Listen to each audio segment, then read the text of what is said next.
Letby Corner. We don't always do Lucy Letby Corner, but this week calls for it because there's been two very big developments. There has been the arrest of 3 of the hospital leadership at the Countess of Chester Hospital, where Lucy Letby murdered 7 babies and attempted to murder 7 more. And there's also the development, there are other charges for Lucy Letby that the CPS is apparently looking at. Shall we start with these arrests of the hospital leadership itself and what that means? Because they've been very quick to stress that this has nothing to do with Letby's convictions. But do you want to tell us a bit more about what we know? They made a point of saying that, but that didn't stop all the Letby's completely misunderstanding what was going on. No, so this news came out last week, I think. And at first, the Lettbyists assumed that the police had arrested some of the doctors at the hospital, because one of their theories is like the doctors are responsible for the death of these babies, and they used Letby as a scapegoat. And then when they realised it was, in fact, the managers, they assumed that, they'd been arrested because they ran the hospital so badly, and that's why they died, because that's the other theory, that it was just poor care. And I don't know if they've still quite twigged the reality of it, which they've been arrested for it's actually gross negligence manslaughter, basically because they should have spotted there was a homicidal nurse on the prowl. That's almost certainly the real reason they've been arrested. That was what the Thirlwell inquiry was primarily about. Whether they'll be charged or not, I have no idea. The evidence bar for gross negligence manslaughter apparently is extremely high.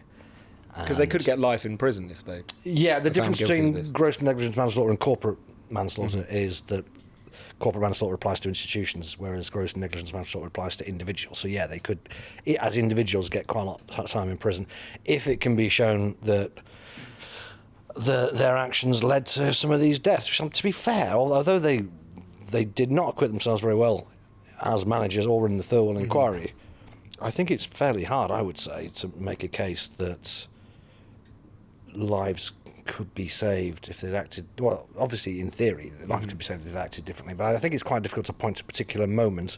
I think it was more after she was taken off the ward, that was when they slowed things down and got the doctors to apologise and put off a police investigation. But they had taken off the ward, so there were obviously no more murders after that. And I don't know. But still it sucks to be a Letbyist, basically. And at the very least, it does remind you that, contrary to the narrative amongst the Lettbyists, that this was...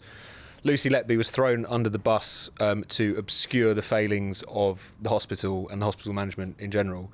It completely ignored the fact that hospital management sided with her. They did get those. Yeah. They demanded those doctors who were blowing the whistle and raising their concerns apologise to her. They essentially bought this explanation that these were doctors waging a kind of snobby war against this poor nurse, rather than that they were part of this sort of... Yeah, it's like what I was just saying before about, you knock down one thing and they come up with something else. It was, this hospital had a bad reputation, and so she was fitted up for it. It was like, well, no, the manager, like you say, the managers were trying to stop an investigation because it would give the hospital a bad reputation, actually. No one knew about what was going on in the hospital, this little spike in death. It wasn't like it was national news until, obviously, Letby was charged and so on. So now they've turned to, it's the doctors. The doctors worried they were going to get caught out for this and that. It's all obviously nonsense. So anyhow, the second thing is new charges against Letby. Operation Hummingbird has been going on all this time, and they've passed over a file of evidence to the Crown Prosecution Service, and obviously it's up to the CPS now whether they want to charge her, and who knows what's in it, but it is a file of evidence. Apparently, according to Peter Hitchens, there was no evidence in the previous case, and yet the police keep managing to find evidence to give to the CPS, and the CPS keep charging her. I'm a little bit concerned that I have no idea how many people now think that Letby is innocent. I haven't got a clue. It could be 2%, could be 50%. I don't know. Let's say it's 20%. Then if you pick a jury at random and 20% of them think she's innocent, then she's probably going to get off no matter what, isn't she? How many people at the Criminal Cases Review Commission, has this view corrupted at this point? I think they're probably pretty sensible on it. I wouldn't worry about them too much. But another jury, you only need to have 3 people out of 12 who are just going to, regardless of any evidence, say, I think she's already in prison for nothing. So I think a touch risky charging with more offences, but who knows what the evidence is. Brendan, you got any views on Letby, pro, anti? What's your feel on this particular? Well, everything I know about Lucy Letby comes from this podcast. So I'm pretty anti-Letby, as you can guess. I don't follow it as obsessively as No one does, really, I think. Gallantly does on behalf of the reasoned section of humanity. But the thing that does freak me out is the pro-Letby crowd. They really do freak me out because they're obviously obsessed in a way that has nothing to do with justice. I'm old enough to remember the cases of the Guildford Four and the Birmingham Six. There was genuine concerns amongst ordinary people and campaigners and lawyers that they'd been wrongly imprisoned, and it turned out they had been. And I remember you would encounter people like that who were campaigning for their release, or you'd see them on TV. They were normal people.